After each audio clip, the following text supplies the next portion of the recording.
कहाँ से आप? छत्तीसगढ़ से। छत्तीसगढ़ से। आपका फ्रोजन शोल्डर था तो कितना जा रहा था, अब कितना जा रहा है? थोड़ा जा रहा है। पहले कितना जा रहा था? पहले थोड़ा सा कम जा रहा पहले तो जो लोग परेशान है इस समस्या तो ऑपरेशन कराने की सोच रहे हैं तो आप उधर देख के बताइए। हाँ, तो यहाँ आने पर उसकी इलाज होने पर सब ठीक हो जाएगा। आप बिल्कुल ठीक है। आप हाँ।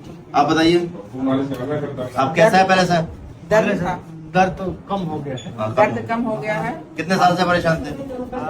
3-4 साल। आप कितने साल से परेशान थी? मैम 4 महीने से। चार 4 महीने से। चार- बस चार ये- वर्ष। ये केवल। हाँ। अच्छा अब कैसा है? अब ठीक लग रहा है। ठीक से ठीक लगता है। तो आप खुश हैं आप? हाँ। ठीक।